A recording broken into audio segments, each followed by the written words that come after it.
Halo, kami dari mahasiswa sastra Indonesia angkatan 2022 ingin berbagi penjelasan sedikit mengenai peralihan bahasa Melayu. Sebelumnya, izinkan kami untuk memperkenalkan diri. Aku, Adisti Aris Fahristi, biasa dipanggil Adis, dengan NIM B02220001, dan aku, Nabila Naura Ayu, biasa dipanggil Nabila, dengan NIM B02222051. Langsung aja kita masuk ke materi yang pertama, yaitu pengertian bahasa Melayu. Bahasa Melayu merupakan bahasa yang menjadi akar dari bahasa Indonesia. Bahasa ini dianggap sebagai lingua franca di wilayah tersebut karena telah digunakan sebagai bahasa perdagangan di pelabuhan-pelabuhan dan pasar-pasar. Selanjutnya, dengan datangnya Islam pada abad 12 dan 14, suatu jenis bahasa Melayu yang dikenal sebagai bahasa Melayu klasik telah dikodifikasi dan disebarkan ke seluruh dunia Melayu sebagai bahasa pengadilan. Selanjutnya, pada masa penjajahan di Asia Tenggara, stratifikasi ini segera diperhatikan dan diperkuat oleh rezim kolonial Belanda dan Inggris. Tentang bahasa adalah bahwa bahasa itu selalu berubah. Seperti dijelaskan oleh Sapir bahwa language move down time in a current of its own making. It has a drift, nothing is perfectly static. Every word, every grammatical element, every locution, every sound and accent is a slowly changing configuration, molded by invisible and impersonal drift that is the life of language. Perubahan tersebut tentu saja terjadi juga terhadap bahasa Melayu yang menyebar di seluruh wilayah Asia Tenggara dengan menghasilkan puluhan variasinya di berbagai negara seperti di Malaysia, di Indonesia, Singapura, Brunei, Filipina, Sri Lanka, dan Thailand Selatan. Bahasa Melayu klasik adalah bangun-bangun bahasa Melayu yang dipakai oleh Kesultanan Malaka pada abad ke-14, Kesultanan Aceh, dan sebanyak etnis politik lain di sekitarnya, sampai 100 tahun ke-18. Bahasa Melayu klasik ditandai dengan masuknya berbagai kosakata pinjaman dari bahasa Arab, bahasa Parsi, dan perkembangan selanjutnya bahasa Portugis. Hal ini diperkuat karena pengaruh agama Islam di Asia Tenggara.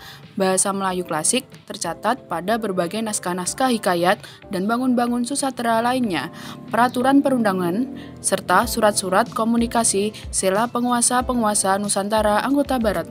Kemudian, apa sih ciri-ciri bahasa Melayu klasik itu?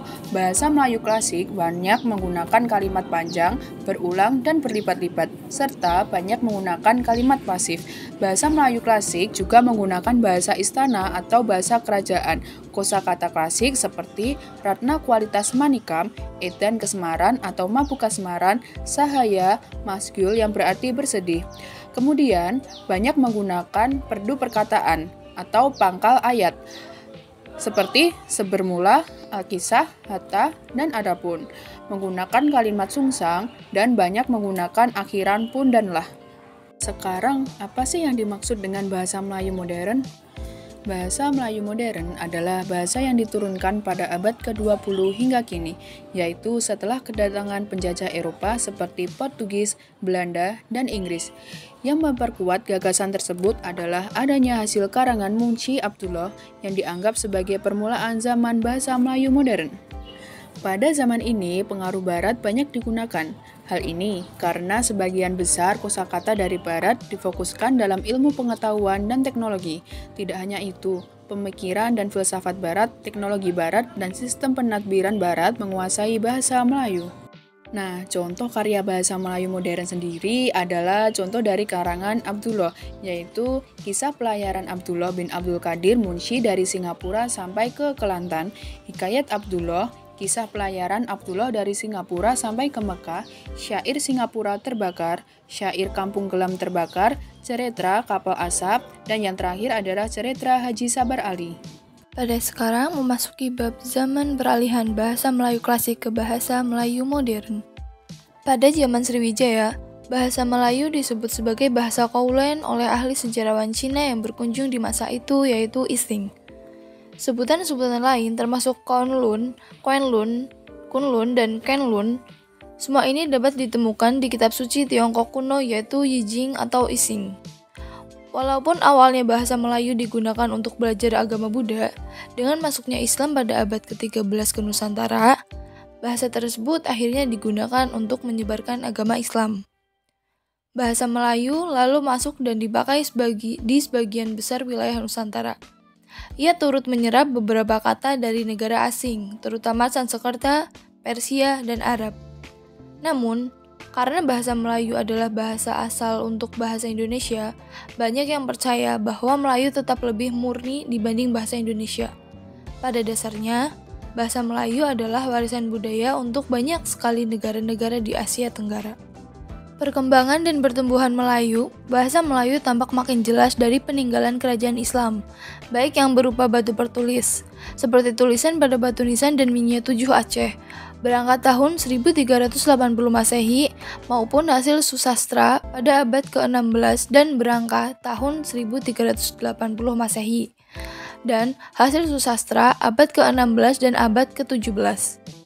Bahasa Melayu mulai menyebar ke pelosok Nusantara bersamaan dengan menyebarnya agama Islam di wilayah Nusantara.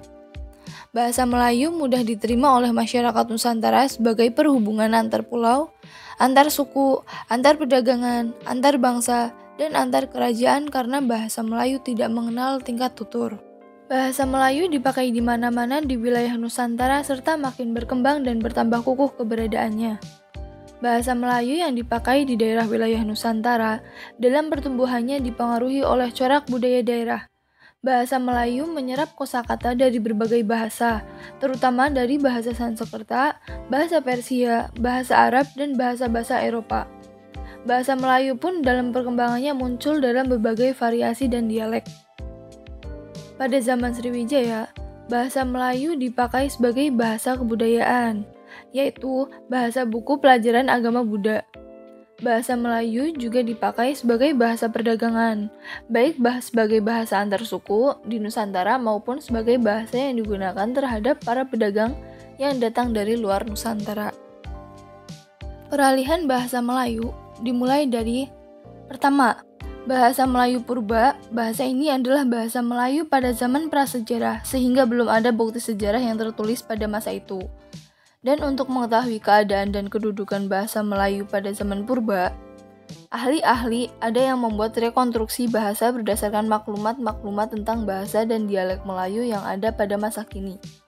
Kedua, bahasa Melayu zaman Sriwijaya pada abad ke-4 sampai ke-14. Bahasa ini bermula pada abad ke-4 Masehi, yaitu berdasarkan penemuan sebuah prasasti bahasa Melayu di Dong Yen Chau di Teluk Turen, Vietnam. Lalu di Pulau Jawa, prasasti berbahasa Melayu yang tertua berasal dari abad ke-7 Masehi dan ditemui di Sajamerta, sebuah tempat di pantai utara Jawa Tengah. Ketiga, bahasa Melayu klasik abad ke-14 sampai ke-18. Karena terputusnya bukti-bukti tertulis pada abad ke-9, sehingga abad ke-13 ahli bahasa tidak dapat menyimpulkan apakah bahasa Melayu klasik merupakan kelanjutan dari Melayu kuno atau bukan.